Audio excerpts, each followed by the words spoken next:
La confiance en soi. Vous avez beaucoup entendu parler de la confiance en soi, mais souvent on vous dit ouais, fais ça ou ça pour avoir confiance en toi.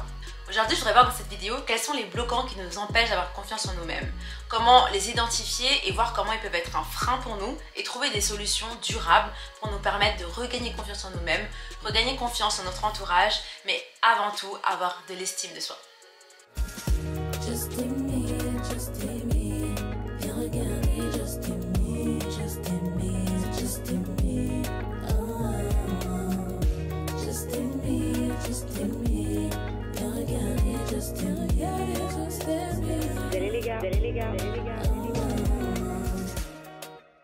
Salut les gars, salut les amis, j'espère que vous allez bien et bienvenue dans cette nouvelle vidéo de Just Me.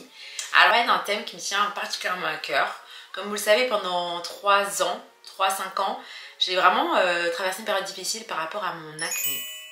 N'oubliez pas de vous abonner à cette chaîne si ce n'est pas déjà fait. Bon retour pour ceux qui me suivent depuis longtemps et bienvenue pour les nouvelles personnes qui voient ma tête sur YouTube. Et n'hésitez pas à laisser un j'aime à la fin de la vidéo bien sûr si vous avez apprécié et à mettre des commentaires si vous aussi vous traversez des étapes difficiles par rapport à votre confiance en vous-même et si vous avez des conseils pour nous aider à surmonter notre manque de confiance en nous-mêmes. Voilà, let's go! Alors déjà par rapport à la confiance en soi, je vais vous écrire juste la définition juste ici, mais la confiance en soi elle s'établit de multiples façons et je pense qu'elle se construit au fur et à mesure des années et elle se solidifie à travers les expériences, à travers les relations et à travers aussi la relation qu'on a avec soi-même, la manière comme on peut se voir. Donc d'abord moi j'aimerais simplement voir quelles sont selon moi les 3 choses qui font qu'on peut perdre confiance en nous. Donc je dirais premier 1, vous connaissez tous la comparaison forcément. La comparaison pour moi c'est vraiment un fléau. Pendant de nombreuses années dans ma vie, je me suis beaucoup comparée aux autres, soit parce que j'avais pas la même chose que quelqu'un d'autre, ou soit je me trouvais moins belle que certaines personnes. Et particulièrement quand j'ai mes problèmes de peau, j'avais la comparaison qui était encore de plus en plus présente, mais pas forcément la comparaison avec les autres, mais la comparaison avec moi-même. Donc la comparaison avec celle que j'étais quand j'avais pas de problème. C'est ça, c'est encore plus dur de se comparer à soi-même parce que du coup on est beaucoup plus exigeant que soi-même et on se dit mais pourquoi quand j'avais cette peau je me contentais pas de ça et pourquoi je n'ai pas apprécié ce que j'avais. Et ensuite bien sûr j'ai la comparaison avec les autres parce que tu te dis bah pourquoi moi j'ai des boutons, pourquoi moi j'arrive pas à faire ça, pourquoi elle arrive plus aisément, pourquoi lui il a des facilités ou autre, mais en réalité on ne sait pas les combats de chacun. Donc des fois vous vous comparez à des personnes qui eux-mêmes sont en train de vivre des épreuves et qui eux-mêmes ressentent des manques de confiance dans certains domaines. Donc je pense que la comparaison forcément c'est des étapes à la perte de confiance en soi. Ensuite je dirais que la deuxième c'est la peur de l'échec. Donc ça, la peur de l'échec, je le prends plutôt dans un contexte, on peut prendre dans un contexte scolaire où vous avez une présentation à faire ou un examen à passer, vous avez révisé, vous avez tout bien fait et vous avez arrivé devant votre feuille ou arrivé devant la présentation, vous perdez absolument tous vos moyens, vous savez plus ce que vous avez révisé, vous perdez confiance en vos capacités, donc en vous-même. Donc tout d'un coup, vous avez ces paroles négatives qui arrivent, ouais mais t'as tout oublié, t'arriveras pas, c'est sûr t'auras de mauvaises notes. Et en fait, ce que je veux vous dire, c'est qu'il ne faut pas laisser ces choses-là vous empêcher d'avancer dans le sens où si vous avez révisé, il n'y a aucune raison que vous n'y arrivez pas. Donc il faut vraiment savoir se remplir de paroles positives. J'en reviens un peu sur le reste de ce que je vais dire, mais souvent la peur de l'échec nous pousse à nous mettre en situation d'échec avant même d'avoir connu l'échec. Donc ça résulte forcément d'un manque de confiance en nous-mêmes ou en notre environnement. Parce que des fois, toi, tu as bien révisé, t'as bien révisé ou t'as pas bien révisé, au contraire, et tu dis que dans tous les cas, l'examen il est fichu, tu vois. Mais il faut avoir aussi confiance aux circonstances. C'est-à-dire que peut-être que tu passes cet examen à un moment où t'as pas eu un prof, ton prof d'anglais n'était pas là pendant plusieurs... Pourquoi je prends prof d'anglais? Parce qu'ils sont jamais là. Mais ton prof d'anglais n'était pas là pendant plusieurs semaines. T'as dû apprendre tout seul. Vous avez l'examen. Les conditions, les circonstances ne sont pas propices à ce que tu réussisses ton examen. Donc là, ta confiance, elle va se réfugier en le fait que la bienveillance de l'administration, la bienveillance de l'école, qui, pas pour pallier du coup à ce manque que tu as eu dans son apprentissage, va peut-être vous permettre d'avoir une meilleure note. On ne dit pas qu'il faut non plus être aveuglé, mais ce que je veux dire, c'est que des fois, quand on n'a pas confiance en soi, il faut regarder autour de soi et placer sa confiance en quelqu'un d'autre. Notamment moi, personnellement, je suis chrétienne et en ce ce moment-là, bah, je vais plutôt placer ma confiance en Dieu parce que je me dis, bah écoute, moi j'ai révisé, j'ai fait ce que j'avais à faire. Maintenant, toutes les choses doivent se passer comme elles se passeront, tu vois. Et là, tu fais confiance en Dieu et du coup, la confiance que tu n'avais pas en toi, elle disparaît. Parce que si tu as confiance en Dieu, tout ira bien. Voilà, c'était juste la minute chrétienne.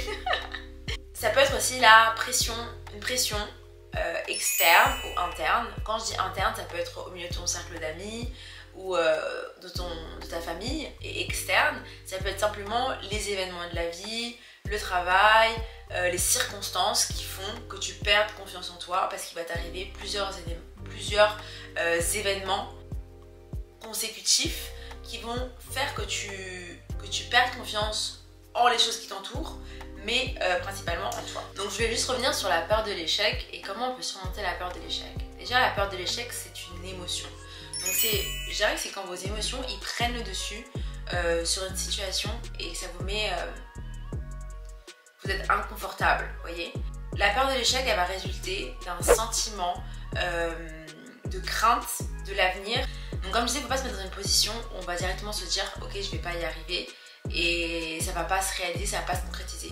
Il faut dire plutôt que j'espère que ça va y aller, mais si ça se concrétise pas et si ça le fait pas, bah comment je peux trouver une solution et pallier à ça. L'échec, c'est vraiment temporaire et le but c'est de savoir rebondir face à ça et de repartir sur des bonnes bases. Je pense que le plus important pour surmonter ça, c'est d'avoir un objectif précis et d'avoir une motivation. Il faut retrouver qu'est-ce qui vous motive et qu'est-ce qui vous permet de garder cette vibration, genre pallier du coup à la peur de l'échec. Il faut reprendre confiance en soi. Mais du coup, vous me direz comment on fait pour reprendre confiance en soi. Pour moi, les choses qui vous permettent de reprendre confiance en soi, j'avais fait une vidéo à l'époque sur ça avec... j'avais fait une vidéo sur la comparaison avec mes meilleures amies qui était super bien. J'avais fait une vidéo aussi sur la confiance en soi avec 2 autres amies qui était très intéressante parce que finalement la confiance en soi elle se perd et elle s'acquiert dans les petites choses. Et moi je dirais qu'une des choses les plus importantes pour regagner confiance en soi, c'est les paroles qu'on va se dire, ce qu'on appelle les paroles valorisantes. Donc ça va être un peu de se dire des choses positives pour changer son état d'esprit et pour du coup commencer à croire en ce qu'on dit. Je pense que les paroles elles ont beaucoup d'impact sur notre vie et du coup plus vous allez dire des choses valorisantes, plus vos actes vont devenir positifs et forcément ça va vous permettre d'avancer plus facilement dans la vie. Pour moi je trouve que les paroles ça fait tout. Si tous les jours tu te répètes que tu es belle, bah à un moment donné tu vas y croire et tu vas te trouver belle. Et du coup ça va se refléter dans ta manière d'être, dans ta manière de te positionner, dans ta manière de t'asseoir, dans la manière dont les autres aussi vont finir par te percevoir. Donc moi ce que je dirais comme conseil, ce serait premièrement félicite-toi des petits succès que tu as. Félicite-toi, reconnais que tu as réussi dans quelque chose. N'hésite pas à te féliciter. Félicite-toi des petits succès que tu as réussi à faire. Ça peut être aussi reconnaître les gens qui sont autour de vous et qui vous valorisent. Et ça c'est important, rappelle-toi qu'il y a des gens autour de toi qui pensent que tu es une bonne personne, que tu fais certaines choses bien, que tu arrives à communiquer, que tu es quelqu'un qui écoute, que tu es quelqu'un de gentil, de positif. Rappelle-toi de toutes ces personnes qui te font des compliments et qui t'estiment. Tout cultive une pensée positive. Donc dis-toi des choses valorisantes. Ne va pas te tirer vers le bas toi-même. Parce qu'on est toujours plus dur avec soi-même. Et ça sert à rien de se dénigrer. Parce que bon, il y a d'autres personnes qui vont le faire. Mais si toi tu rajoutes une autre couche, bah c'est plus compliqué. Donc n'hésite pas vraiment à pratiquer la culture de la pensée positive all the time. Et surtout ce que je trouve hyper important, c'est de savoir accueillir et recevoir les félicitations, des compliments. Parce que souvent quand on n'a pas confiance en soi, on n'arrive pas à recevoir des compliments. On n'arrive pas à comprendre ce que la personne veut nous faire passer comme message. On va avoir un compliment et tout de suite on va se dire non mais parle pas de moi, je suis pas du tout comme ça. Mais souvent, arrêtez-vous un moment et dites-vous cette personne elle me voit comme ça. Si cette personne elle me voit comme ça, c'est que c'est ce que je dégage et elle voit au-delà de ce que moi je vois de moi-même. Souvent vous avez des gens qui voient vos capacités au-delà de ce que vous voyez. Et ces personnes-là, c'est incroyable parce qu'elles vous poussent à faire des choses que vous savez même pas que vous étiez capable parce que vous n'aviez pas confiance en vous. Moi, je me rappelle quand j'étais au lycée, j'avais passé un oral et j'étais persuadée que j'ai dit mais c'est pas possible, je ne peux pas le faire, je n'arrive pas, je ne sais pas parler en public, j'arriverai pas à le faire. Dans ma tête, c'était je n'y arriverai pas. Et ma sœur, Je me rappelle, m'avait fait écrire sur une feuille « Je suis capable de parler en public ». Je l'avais écrit plusieurs fois. Je l'ai écrit, je l'ai concrétisé, je l'ai conscientisé. Je l'ai cru, mais ce qui m'a vraiment permis de le croire, c'est qu'elle y croyait fermement. Elle croyait que j'étais capable de parler devant des gens et que j'allais réussir et que ça allait très bien se passer. Et le fait qu'elle croie en moi m'a permis de croire en moi. Et quand j'ai réussi, j'étais en mode « C'était juste ça !» C'était juste ça, mais je suis largement capable de le faire. Donc, surtout, recevez ce que les gens pensent de vous de manière positive. Recevez le compliment. Ne dénigrez pas ce qu'on vous donne, parce que toutes ces paroles que vous donnez, tous ces actes positifs qu'on vous donne, vous permettent de reconstruire votre confiance en vous-même ou de simplement la booster encore plus. Notre entourage est hyper déterminant, je pense, d'une partie de notre confiance en soi. Moi je sais, mon entourage, il est tout le temps en train de me hyper, genre vraiment, tous les jours ça me chèbe, genre tout le temps ça me chèbe. Et moi aussi je le fais parce que au-delà que les gens vous le fassent, il faut que vous aussi vous soyez acteur de la confiance en soi des autres. Donc vous aussi pratiquez des paroles valorisantes, vous aussi soyez encourageant, vous aussi soyez attentif, vous aussi écoutez et vous aussi ne vous comparez pas à la personne qui est en face de vous, à l'ami qui est en face de vous, à la sœur, au frère qui est en face de vous. Soyez vous-même acteur du bonheur des autres et de la confiance en soi des autres pour les aider à rebondir également. Mais sachez qu'en tout cas, peu importe là où vous venez, vous êtes le seul motivateur de votre vie et Dieu qui va vous permettre vraiment de pouvoir surmonter tout ça et par les petits trucs qu'on a vus tout au long de cette vidéo, de vraiment reprendre le dessus et de gagner confiance en vous. La confiance, elle vient, elle part, elle est souvent anéantie par des épreuves.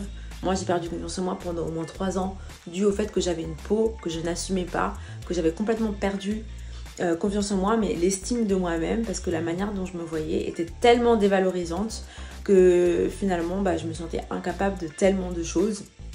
Et maintenant, de parler comme ça face cam, de me voir, bien sûr que ma peau va bien, mais si vous regardez les vidéos au début de ma chaîne, j'avais vraiment pas une peau très jolie, mais c'était cette manière de reconnecter et de reconnecter avec la valeur que j'avais de moi-même, l'image que j'avais de moi-même. Donc vraiment, je vous encourage par rapport à ça. Et je vous souhaite une excellente journée et on se voit bientôt pour une prochaine vidéo sur Just Amy. Cheers! N'oubliez pas que vous êtes une créature merveilleuse, c'est pas moi qui le dis, c'est Dieu. Bisous!